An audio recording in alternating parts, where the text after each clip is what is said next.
Right, so bago ang lahat mga idol, isang magandang good morning sa inyong lahat. At magpapatoka muna tayo ng ating mga early bird. Ayan, good morning early bird.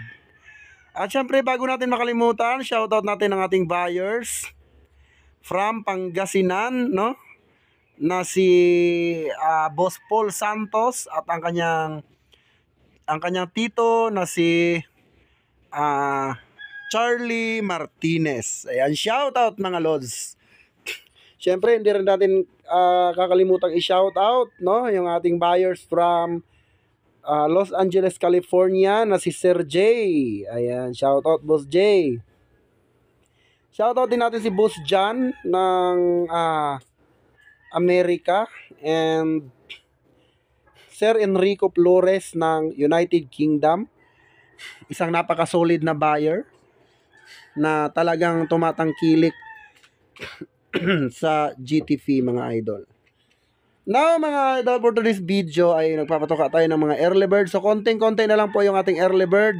Limited only na lang po, no? So ano pa iniintay nyo mga idol?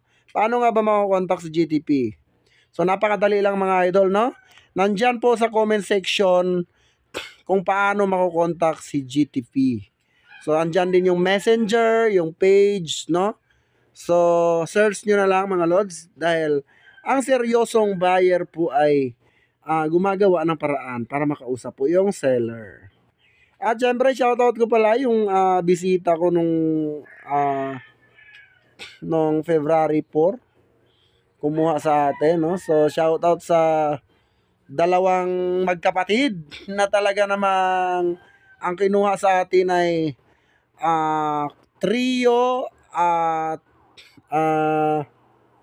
5 babaeng raptor at isang raptor na lalaki. Siyempre mga idol, shoutout natin sila. So yun mga idol, magpapatuka tayo. Ayan yung mga natin, mga early bird. So ilang grind na lang, konting grind na lang, magiging stag na po yan after 2 months na inalagaan ninyo. Yan po ay affordable, super affordable mga idol at mga pure po yan mga idol, no? All bloodlines are F1 at ang tatay po niyan ay mga authentic and original. Galing sa mga sikat na breeder mga idol. So ayan mga idol, sa pagpapatuka pala ng sisiw, no? Kami dito mga idol, nagpapatuka kami ng umaga, tanghali at hapon. Kasi po ang sisiw po mga idol ay madaling magutom at wheat feeding po kami. So ang gamit natin yung 1 month to 4 month stage na scrambled, yung kulay pula mga idol. So yun po yung gamit ng GTV sa pagpapatuka. At para naman po sa mga naka-avail ng ating 1 month old, no? So ang gawin nyo lang dyan mga idol, bigyan nyo po sila ng bastonero. So yun po yung pamurga ng mga 1 month old, kasi hindi ko po napurga yung 1 month old dati dahil pag-release po niyan ay kakatapos lang po niyang bakunahan 2 weeks before vaccine. So talagang hindi pa pwede purgahin. Ito naman yung mga naka-reserve. Yung mga may leg band dyan, yan po yung naka-reserve. Yung walang leg band, available po yan. At yung may mga leg band naman na iba ay affordable din yan dahil dun sa isang sure buyer natin na nanghingi lang ng video. Pagkatapos mangingi ng video ay nawala na. So ayan, yan po yung tinabi ko sa kanya. So, sambutin niya na lang yan, mga idol. Ang GTV po ay hindi po nagre-reserve ng manok kapag wala pong assurance at hindi po sure buyer or hindi ko pa po nasusubukan. So, hindi po ako nagre-reserve. GTV, hindi po COD. No to COD po ang GTV. Pwede farm visit, pwede rider para makarating sa inyong bahay. So napakarami po nating materyales dito mga idol, no? At lahat po yan ay original. So para ka na rin nakabili sa isang sikat na farm kung dito ka kumuha sa GTV. So ayan naman mga idol, no? Sa mga kung gusto nyo talaga mga idol, no? Advice ko lang sa inyo, no? Kung gagawa man kayo ng isang materyales or gusto nyo po na magkaroon ng isang magandang materyales, iwasan nyo po yung pagtitipid mga idol. Tipidin nyo na lahat, wag lang yung materyales. Kasi ang materyales, isang beses lang po yan gagastusan and then habang buhay mo na pong gagamitin yan mga idol. Syempre, regalo mo na rin yan sa sarili mo kung ikaw ay passion mo talaga ang pagmamanok. So, bakit hindi mo regaluhan yung sarili mo? 'Di ba? Regalo ka ng regalo sa iba pero yung sarili mo hindi mo magawang regaluhan. So, yan po ay may halong iwanan, no? Ewan. So, ito namang naka-hardening mga idol. Yan po ay kay Boss Enrico Flores ng United Kingdom. Ayan po, yung naka-hardening. So, ayan, pakita ko sa inyo yung aking mga naka-flying pen. Yan po ay mga materialis natin na gagamitin at patuloy pang ginagamit. Yan mga idol. Napaka-pogi at tingnan nyo naman yung setup natin. Hindi po tayo nagtitipid, lalong-lalo na sa materialis. So, lahat po ng nire-release natin ay mga pure. At hindi po tayo nagmamaterialis ng hindi po sikat na breeder mga idol. So, bakit nga ba ang materialis ko hindi galing talaga mismo sa sikat na breeder? Unang-una kasi mga idol, seller ako, no? Seller and syempre passion, yun. Dahil syempre passion mo pag mamanok, hindi ka talaga mapapagod. Lalong-lalo na kung maganda yung mga manok ninyo. Di ba mga idol? Tama ako, tama. O ayan, kita nyo naman kung gaano ka quality. Ito naman yung WPC ng second batch natin, no? Ayan, mga Raptor po yan, mga idol. Ayan, no? Napaka-solid. Siyempre si Panot, si Cobra, ayan, ang aking pambato na exotic. Pero kahit exotic, guwapo at maganda. Siyempre mga idol, magaling.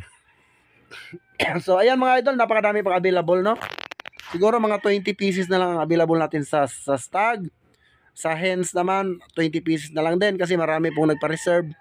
Yung mga nagpa-reserve po ay talagang mga sure buyer ko po at mga nasusubukan ko na. So sa mahilig naman manghingi ng picture, wala po akong may bibigay na picture sa inyo.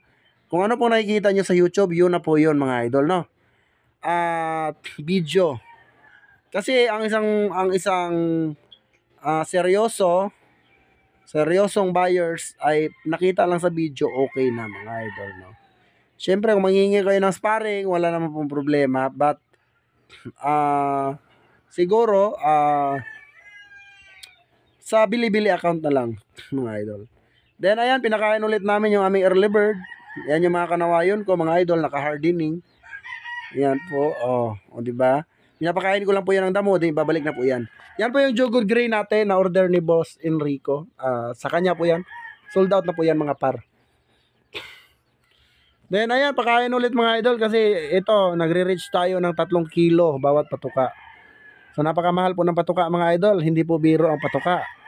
No, dahil bukod sa mamahalin yung patuka natin, syempre, yung mga vitamins din natin sisiyaw para hindi po sila magkasakit. Kita nyo naman yung mga standard mga idol. Kung gaano sila ka-quality.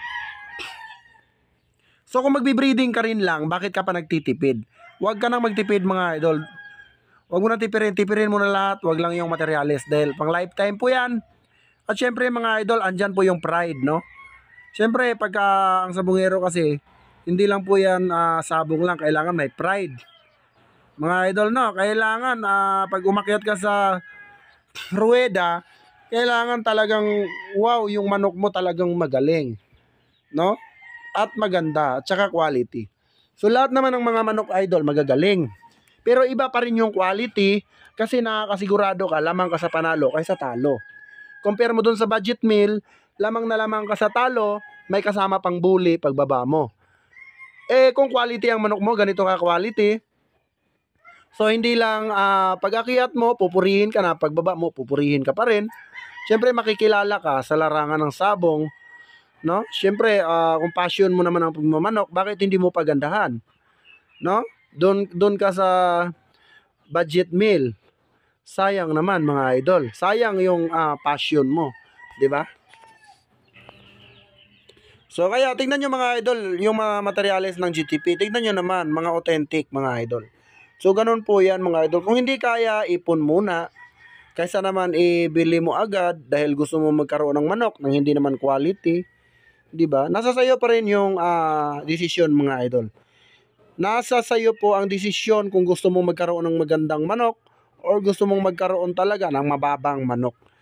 Nakadepende po kasi sa price ng quality mga idol. Kita nyo naman ako pag pumunta ako sa isang expo, hindi po ako tumatawad.